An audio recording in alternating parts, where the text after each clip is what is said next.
This is Hindsight Radio.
All right, peace, everybody.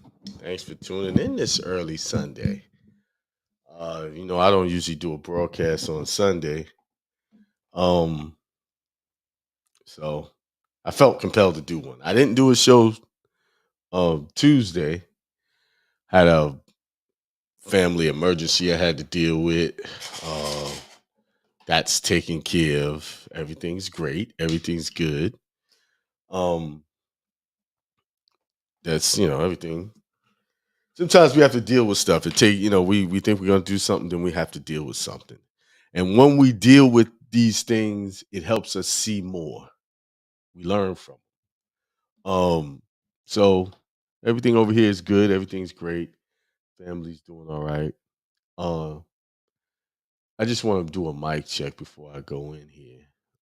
Can you guys see me out there? I didn't do my usual greeting. Peace, prosperity, and extreme wealth to all. Um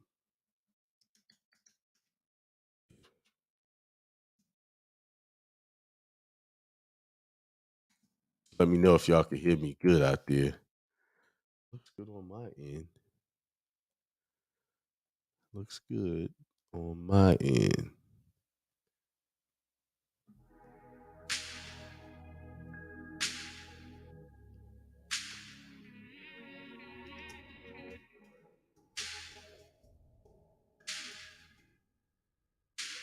Might do a broadcast. I'm gonna most likely do a broadcast later this evening to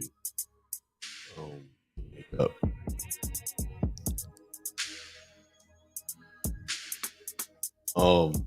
For Tuesday. Let me see. Let me see. She said, "Credit, thank you, credit man. The credit man. He said he could hear me well. Thank you. The credit man. You must deal with credit. A lot of people need that, man. I don't mind share your services on here. If you're an honorable person, you can share your services. I don't mind building with people if they got a business and promoting it. Khalifa, him and I are talking about. We have talked about setting up and working together, and we are going to do that. We just ironing some things out amongst ourselves. I met another brother at the barbershop, Renaissance Barbershop. Shouts out to Renaissance Barbershop. Um, where I go in Durham, North Carolina, to get my hair cut. Uh, I just want to get the brother's name right. Uh, I'm not good with names. Uh, let's see. Load. The brother's name was Brandon Hinton, who I got the haircut from. And he shared some good information with some research about these ancient maps. And I'm gonna bring him on, hope if he's willing to talk about it. So um come I don't mind building with people who got good information. And the whole purpose of this morning is what was the title? You and God are one. This is the whole purpose of this broadcast to bring you to the realization that you and God are one. God lives through you, lives in you. works inside of you. You see? And if you have any other interpretation other than that, that's the devil. That's the opposition. That is the opposer. That is the manslayer. Because if you're thinking traditionally, traditional teaching, God is up there somewhere looking down on you. And if you don't do the right thing by him, he's going to come and harm you in some way. That's the traditional church. That's what I grew up learning. And many of us have learned that God is always watching, waiting for you to screw up. Some people would say, no, he's not waiting. He's love. He's being patient and stuff. No, but what if I don't do right? I'm not going to inherit anything. I'm not going to get my inheritance. But the Bible speaks differently because the prodigal son went off and did whatever and still was able to get back. Why? Why was he was able to get back? Because he had a certain mindset before he left that I'm just get this money, I'm gonna live it up, I'm gonna party, I'm gonna have all of the sex I want to have. I'm gonna have the party, and I'm just gonna have the best good time that I want for myself. See, he went to live a selfish life. He lived a life about pleasing himself. And then he realized one day when he had lost it all the friends were gone, all the women were gone. He's like, you know what? I can get back in good graces with my father by coming back and just being like one of the servants. Why did he feel that way? Because he felt guilty that he had just taken all his money, that his inheritance, blown it, and he had this idea that there was nothing more for him to get. And he had this idea that he would go to his father and his father would be upset with him. So, the way to mitigate that disappointment that his father might have, he's gonna say, well, I'll just work for you, Dad, if you just take me back. But the father, came back with something different. He said, wait a minute. We're gonna have a party, we're gonna kill the fattest bull, we're gonna do this because you have accomplished something that so many have not accomplished.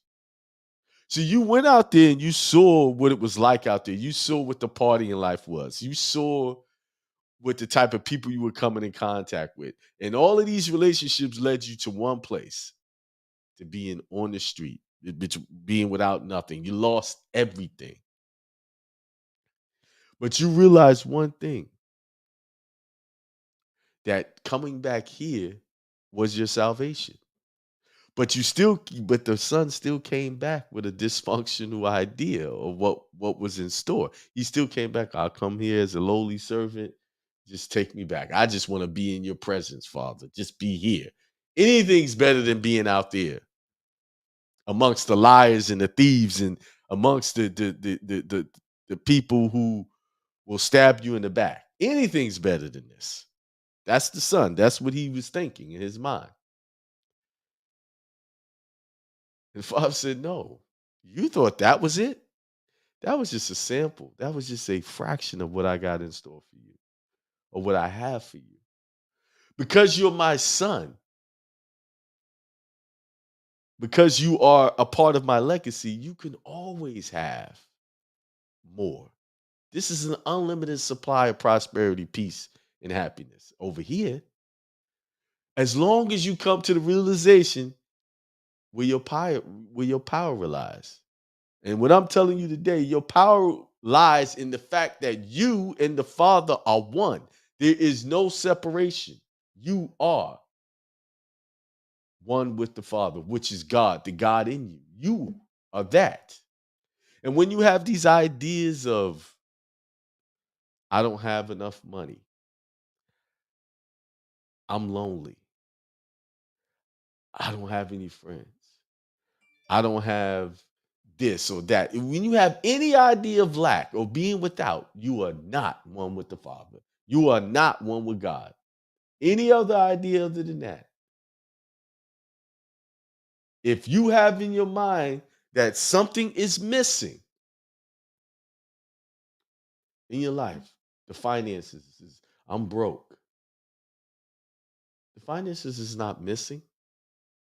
It's there for you to take. It's there for you to have. What's missing is the idea. The ideas in your mind is believing that it's missing.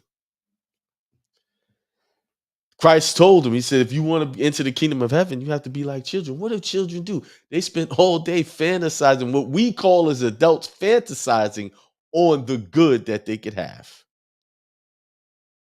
playing different roles out, playing what we call as adults make believe.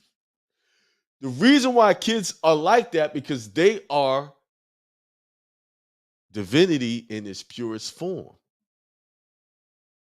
They know what it takes to get the things to manifest in this reality, what we call the 3D dimension. They know what it takes. That's why they make believe. So I want to be a fireman, so I'm going to play like a fireman. I want to be a police officer, so I'm going to act like a police officer now. Why wait? Let me get in the practice of it now. I want to be rich. I want to have a lot of money. I'm going to practice that now. I'm going to believe I'm rich now. Isn't that the truth of it all? That everything we're doing is right now. Everything we have is now. Everything you're seeing, all things are happening at once, right now. We have infinite moments of now. That's what we have. That's infinity. That's life. There's no other life. There's no past and future. Past is all figments of our imagination. Things that's happened to us is what happened.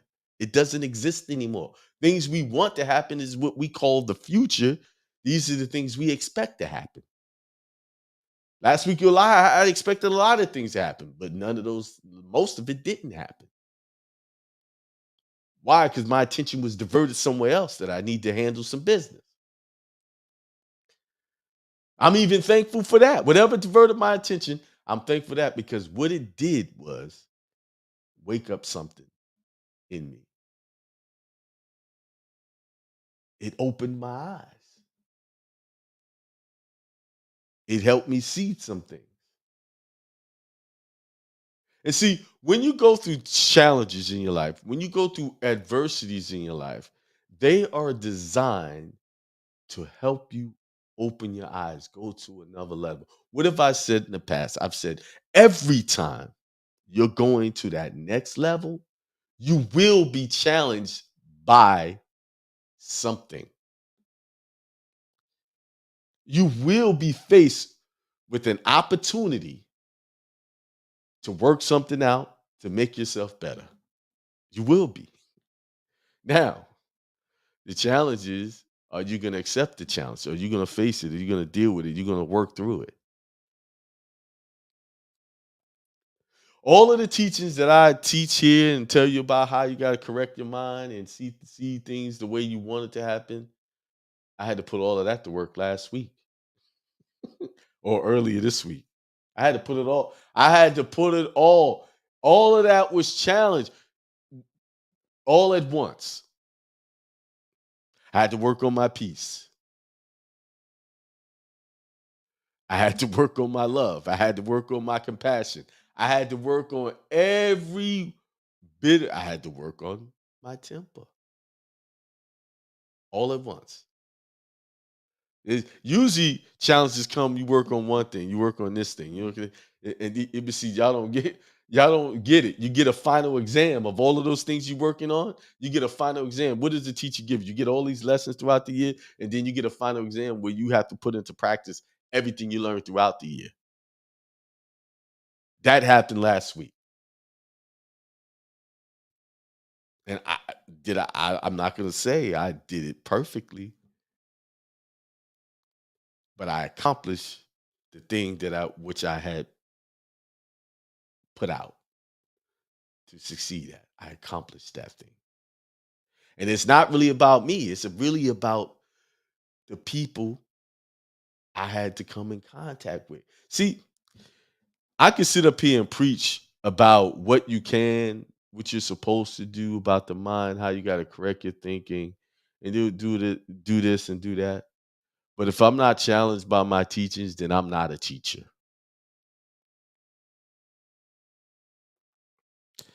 If I'm not tested by the things that I say, then I am not a teacher.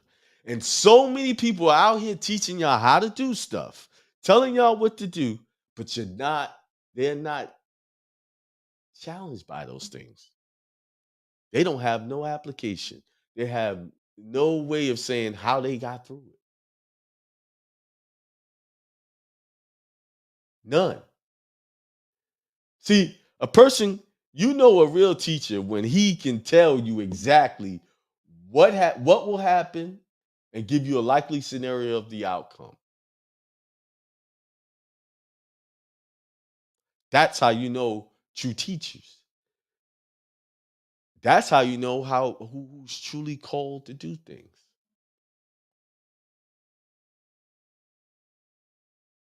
See, we want things to happen for ourselves. And so many people like to take the shortcuts. I want this fast way to get this house. I want this fast way to get this car. I want this fast way to get a lot of money. And we all know when you get something fast, the faster it comes. It was a term when I was on the streets out there in New York selling drugs. When I was out there was a saying: fast, fast as you get it, the faster you lose it.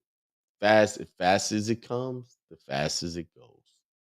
All of the money I made out there on the streets, I don't even know what the hell I did with it. I have an idea of some of the things, but I really don't know where it all went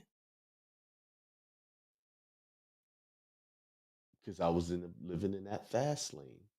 And the fast lane leads you to quick destruction. It cuts off fast. But when you're doing this walk of mind science and trying to correct your thinking, when you're doing these things, it's a slow walk.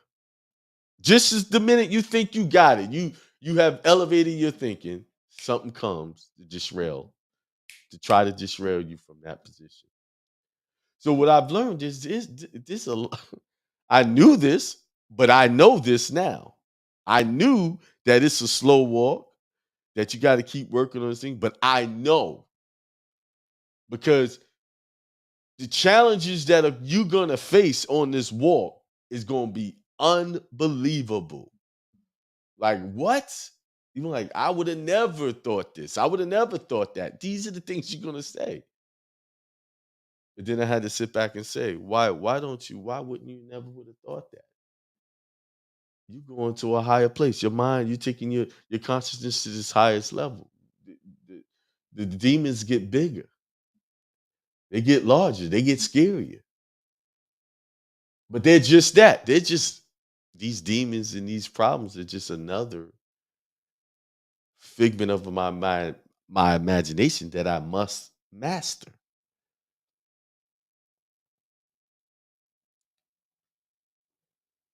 And if you're not prepared, it will throw you off. So that's why it is a slow walk. That's why you got to get this one lesson taken care of. Then you get another, then the other. Then because there's time where all those lessons gonna be bundled in one and they're gonna come at you at once. And what is the true lesson we're trying to learn here? What are we really trying to do? Are we trying to make a lot of money? Are we trying to have a lot of friends? There's only one lesson that we're trying to learn. We're trying to become Christ consciousness. And what is Christ consciousness? Christ consciousness is mastering yourself, mastering your kindness, mastering your love, mastering your peace, mastering your compassion, giving of yourself without expecting anything in return from the people. Let me clear that up. Giving of yourself without expecting in return from that person that you did it for. But you should have an expectation. So if I give $1,000 out, I have an expectation that it will return to me tenfold, but it may not come from that person.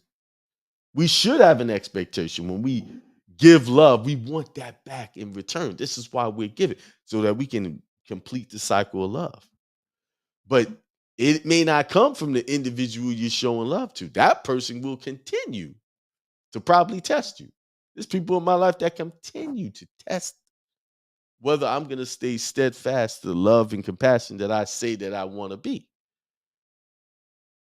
And at some point they don't return that to me, I'm like, man, I'm not. You get in your mind, you get the devil starts to conjure up thoughts in your mind, not some outside devil, that ego devil, the one that resides inside of your head that says, oh, they not showing me, I'm not going to do nothing.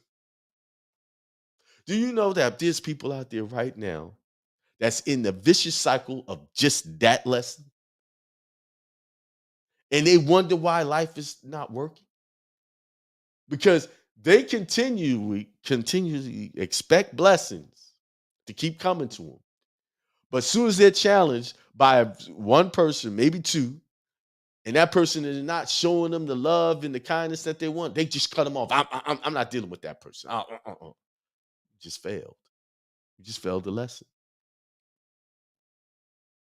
You just failed that lesson.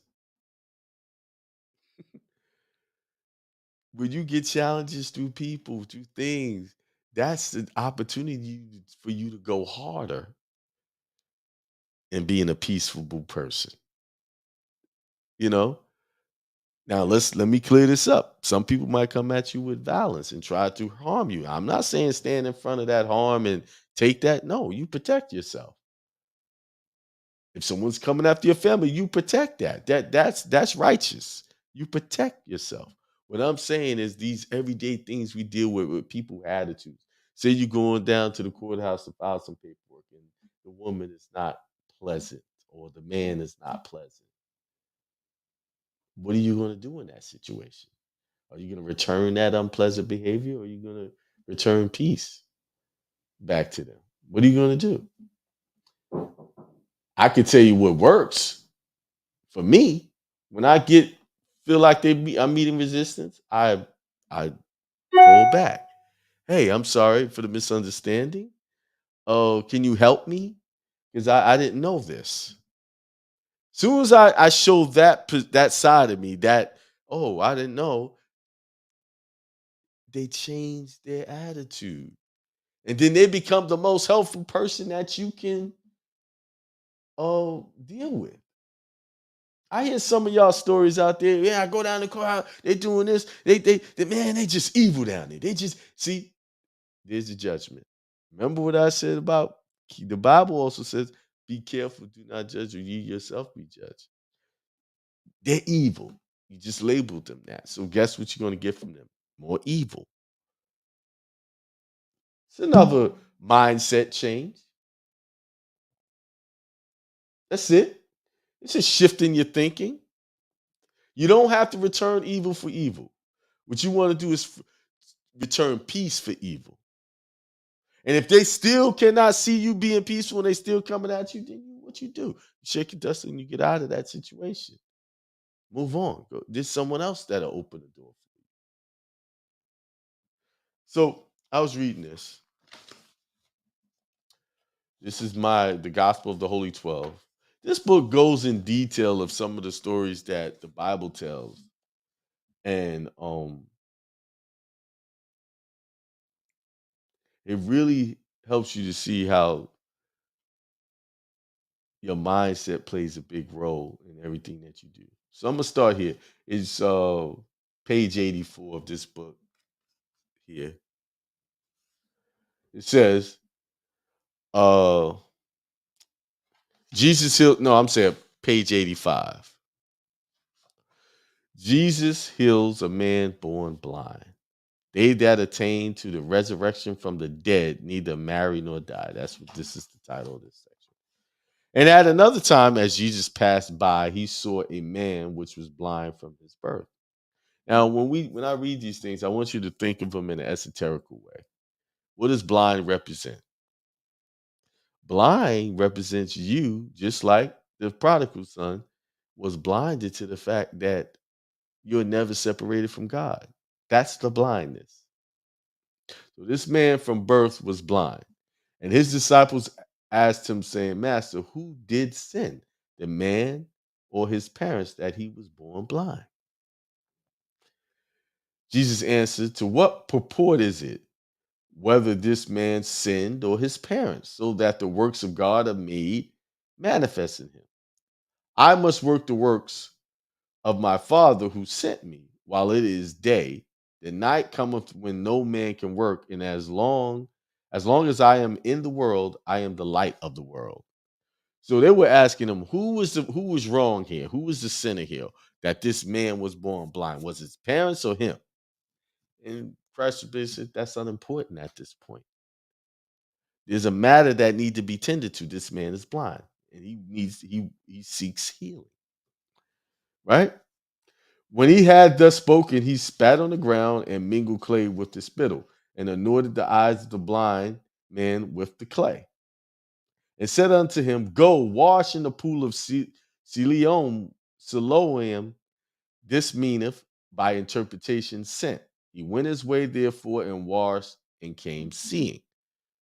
Let me go back to what I was saying about the parents. Why Christ? That's not important. Why the person is blind. The importance is let's get the matter taken care of. See, this symbolically represents what we do in our life. We want things taken care of, and we want to know the why. Why am I this? And why am I this? Why is he this? And why is she that? No, the matter needs to be taken care of. So what you need to do is take ownership of the issue. Hey, this is not right.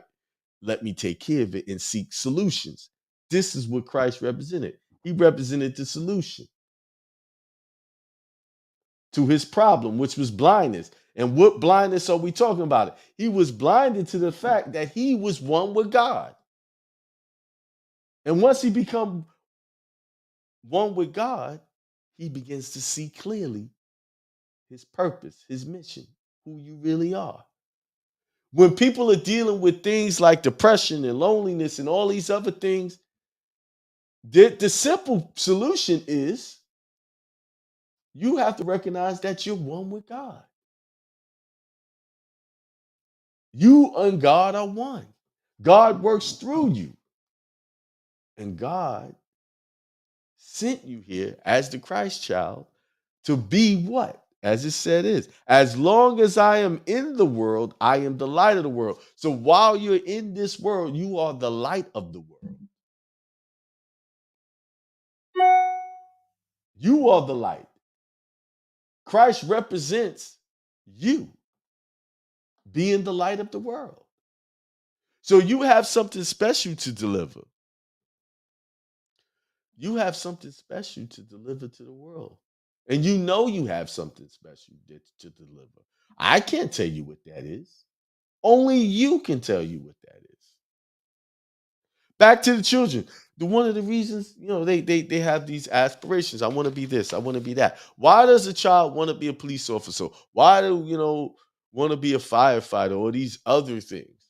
Where do they get these ideas from? The parents put it in their mind. Oh, you need to have these jobs, and that's it. You should go after that. Be a fireman. Or they saw something on TV. Back in my day, there was a show called Emergency 911. It was an old show. It was a fireman show. And we watched this show and we wanted to be firefighters. Why? Because that's the image that was portrayed to me.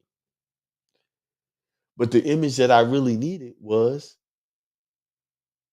that should have been sent to me, that shown me that I am one with God. Then I would have had a different aspiration as a child. That I would want to be like the Christ mind, be like Christ in its proper interpretation. Let's see. Um,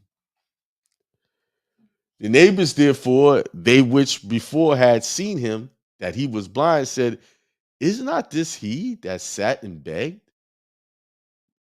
It was like he done transformed.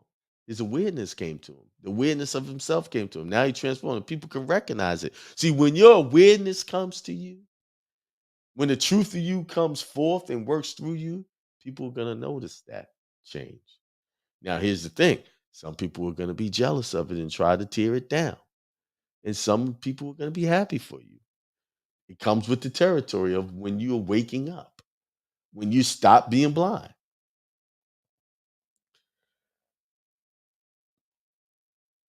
Some said, this is he. Others said, he is like him, but he said, I am he. Therefore said they unto him, how were thine eyes open? He answered and said, a man that is called Jesus made clay and anointed mine eyes, and said unto me, go to the pool of Siloam and wash. I went and washed, and I received sight. See, the man followed directions, followed the instructions, and his sight came to him. Then said they unto him, where is he? He said, I know not where he is that made me whole. Then came to him certain of the Sadducees. Now here come the haters. Sadducees, whenever you hear that name, Sadducees, that represents hater.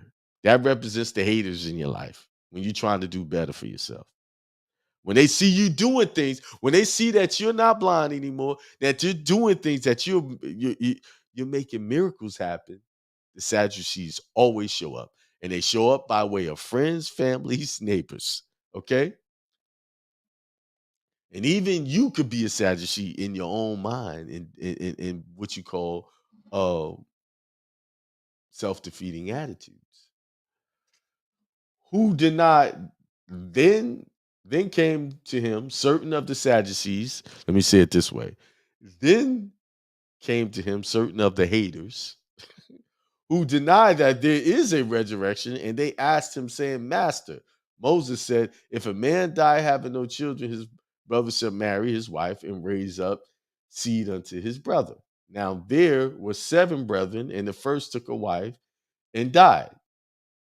And the second took her to wife, and he died childless. And the third unto the seventh, and last of all, the woman died also. See, they coming up with all these outworldly scenarios just to try to test, to overlook the fact that this man can see now, right? Now in the resurrection, whose of them shall she be of them? For the 7 had her to wife. And Jesus answered them, saying, whether a woman with 7 husbands or a man with 7 wives, the case is the same. For the children of the world marry and are given in marriage, but by which being worthy attain to the resurrection from the dead, neither marry nor are given in marriage, nor can they die anymore.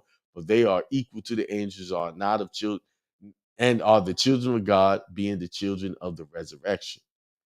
Now that the dead was raised, even Moses shewed at the bush when he called the Lord of God of Abraham, Isaac, Jacob, for he is not the God of the dead, but of the living, and all live unto him.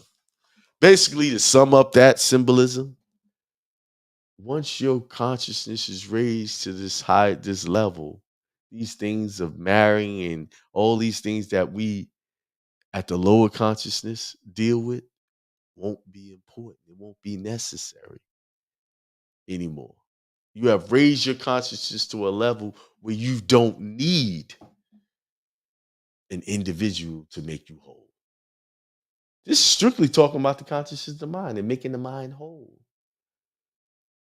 You can have it, but it won't be a need. It won't be a requirement. You won't need friends in your life. You won't have that feeling of loneliness because you are whole, because you have the consciousness, the Christ consciousness, the God consciousness, that you are like the angels. You are full in your being.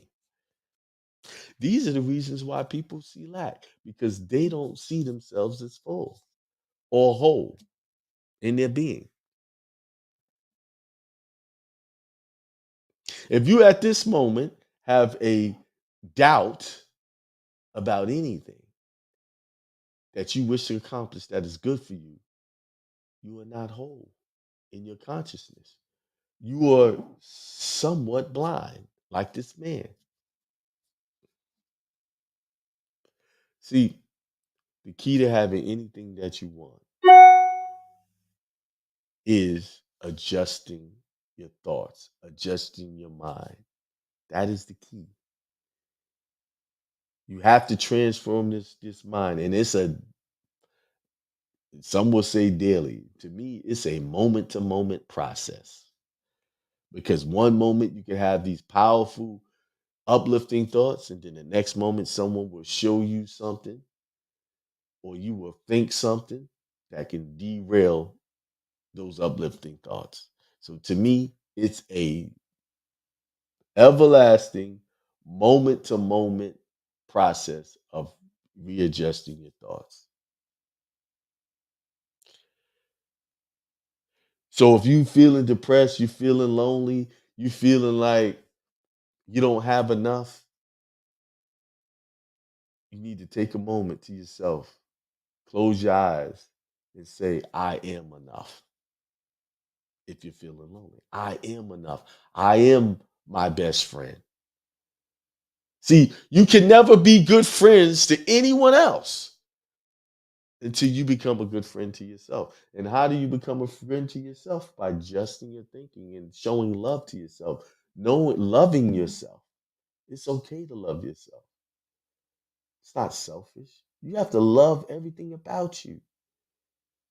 The way your eyes are shaped, where your mouth is shaped, where your face is shaped, where your body is shaped. You have to become in love with yourself. And if there's something you feel like there needs to be work on, go work on it. Get up and work out. Stop talking about it. Some people live in these illusions of, making themselves see something that's not really there. If there's a little extra around that waist, work on it. You feel like you don't like it, deal with it. But the one thing you need to exercise is your mind. Exercise that, everything else will fall into place. And what I mean by exercise, you train yourself to think nothing but good things. Train yourself to be good to yourself. Wake up in the morning saying good things. I am love. I am peace. I am wealthy. Nothing but good things come to me today. Do it in a now sense of not tomorrow. Hey, nothing but great things are coming to me now. And repeat that throughout the day. Some come and test you, say that, hey, I am peace now. See, that's a part I need to work on because I'll let certain times I just jump. I'm learning to pull back. It's a daily, and just as I see, we can't get too cocky. As soon as you think you got it, something gonna come and show you don't really got it. Let's see. Oh, who's in this chat room? I see a lot of some new names up here. The Credit Man, peace. Brother L. Wise says peace, prosperity, and extreme wealth. Asim Shabazz. I've seen that name before. Welcome again. Anthony House said he could hear me earlier. DJ B Thunder, old time friend there. DJ B Thunder, peace. Anthony Howes again. Somebody said they got the remedy COVID-19. Well, we got to share that privately, brother, because as soon as you start talking about what you got a remedy for, they start shutting it down. So we do that in private circles. Um, the man says he's currently repenting and redeeming himself. I get it, brother. What is repentance? Repentance is coming to the realization, repenting that you had it all wrong and you did not realize that you was one with God. Dwayne, hood rise and love, peace, respect for family and friends. Thank you, thank you. Man, there's a lot of new people. Got a lot of new names up here on a Sunday. Yes, please press that like button, and subscribe. Because I'm gonna be delivering more of uh these messages, man. These mind science messages. Mindset is everything. Once I changed my mindset, life changed. And the thing about mindset, it works both ways. If you have a negative, if you change your mindset to a negative mindset, it will change that instant. You will see the negative. If you change your mindset to a peaceful mindset and a loving mindset and a good mindset, it will change that instant to a peaceful, loving set. It will. Everything happens now. All of your blessings are coming now. All of your curses are coming out, depending on where you are in your mind, where you're standing. So, just a heads up, I will not be doing a show this Tuesday because me and the family, we going away 7 days straight vacation. That's why I'm trying to do some shows now, give y'all something to talk about or think about uh until I get back. It's our summer vacation. We all going, the whole family's going. We're gonna spend 7 days in Florida.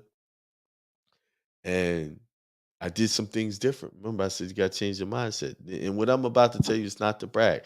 What I'm about to tell you is what you can do for yourself to uplift your family and do something different.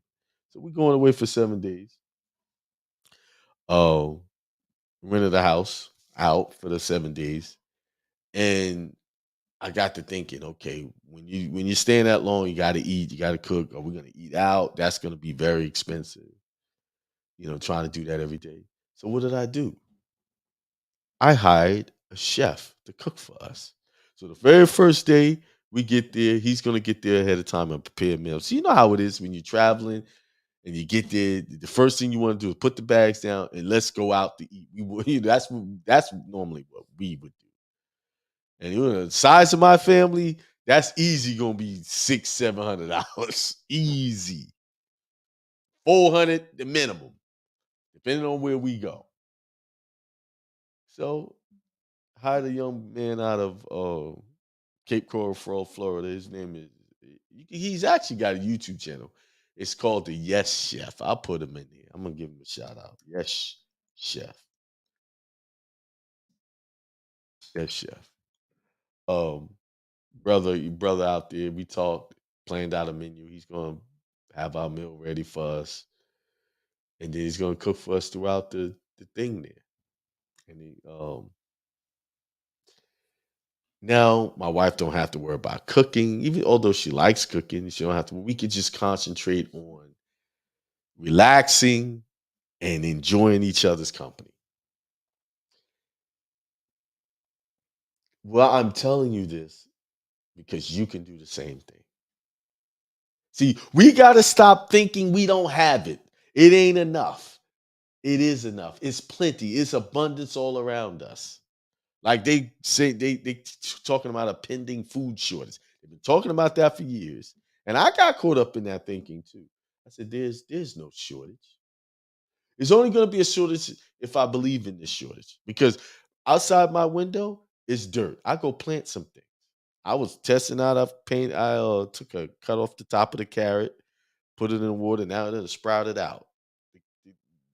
All of the flowers and the leaves and come up at the top of it, showing you that you can take a carrot, cut at the top of it, put it in there, and it's gonna sprout. I can make another carrot out of that. God made this world perfectly for us to always have. We just not having dominion. What we doing is we allowing big corporate chains to have dominion over our food supply.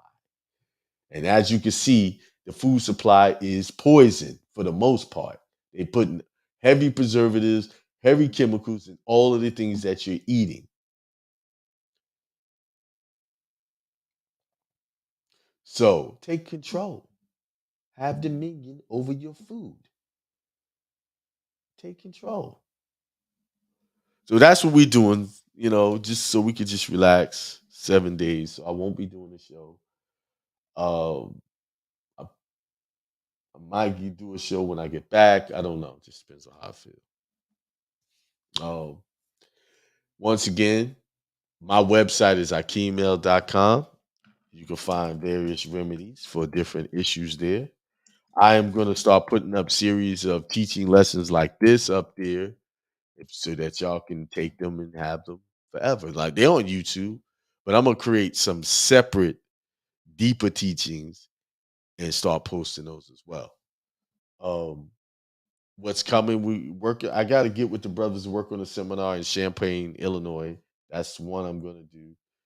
Um, in light of some things that happened last week, I'm only going to do that seminar and maybe one more for the rest of the year. Because I got things to tend to at home that need to be taken care of. That's more important than me traveling around doing seminars. So what I'm going to do is I'm going to take the teachings that I was teaching on the setting up your church and things like that, the things that I've been teaching at the last couple of seminars.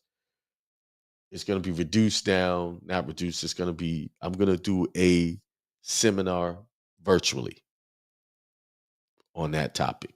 I'm going to do it virtually because I got things I need to handle here, and I have and if I'm traveling around the country, I can't handle that stuff. So I'm going to do one more seminar this year. Well, two more seminars this year, then I'm going to cut it off. Then I'm going to pick up and start making dates starting January. We're in July, so we only got August is the 8th month of the year, so we have 5 months left, really. All right. So that being said, it's 9:55. I'm gonna let y'all get back to your Sunday, and let's see what I'm gonna take y'all out with. Let's see.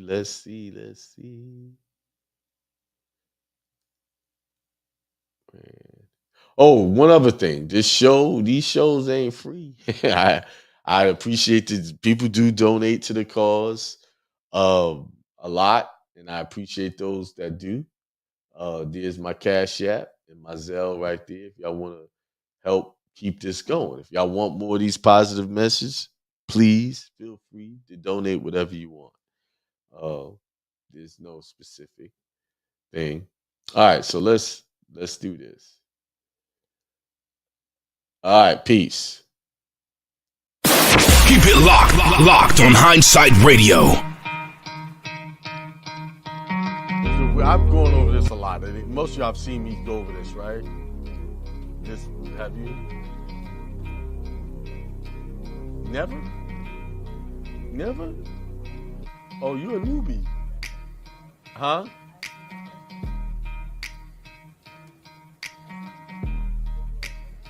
You just seen the videos. Okay. All right. This is the oath you would take when you go get your passport. This is what they make you swear to. And it says, I declare under penalty of perjury all of the following. I am a citizen or non-citizen national of the United States and have not performed any of the acts listed under acts and condition on page 4 of the instructions of this application unless an explanatory statement is attached. So if you don't supply an explanatory statement, it's going to assume that you are a citizen or a non-citizen national of the United States. This is basically what this is saying to you. But when they give you the oath at the post office, which part do they read? Y'all remember when y'all took, who got a passport in here? I have none. Right? They made you give an oath. Yeah. Right? Put your hand up. Right? Yeah. Which part did they read? Did they ever read this part? This is all the whole oath. They didn't read that part right They there. read this part. They read that. The statements made on this application are true and correct. That's all they asked you. They never read this to you. This first part, which is the most important part. So now they switched up the application. They took out the part of the acts and conditions. Because they said go to page 4. I have not performed any acts listed on the acts of condition on page 4 of the instruction of this application. So let's go to page 4. This page 4 is back here somewhere.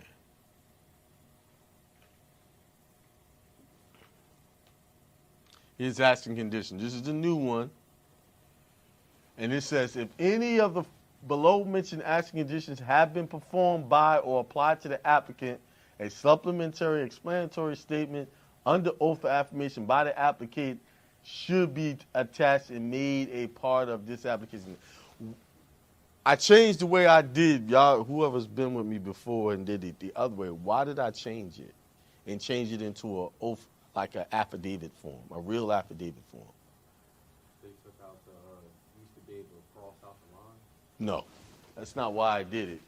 It's because this says it need to be made under oath of affirmation by the applicant. Should be attached. So I put it in the affidavit form because now you're truly keeping to what the instructions of this application.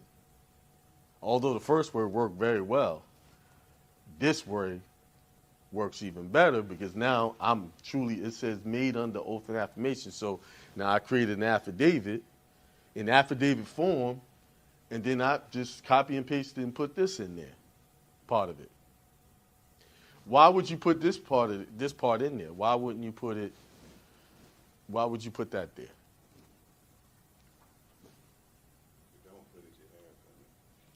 Why would Right. you would put it there? He said it. Say it again. You don't put it, you have done it. Right. You're guilty. Because it's saying, I have not been convicted of any of these things. I read this already in the affidavit.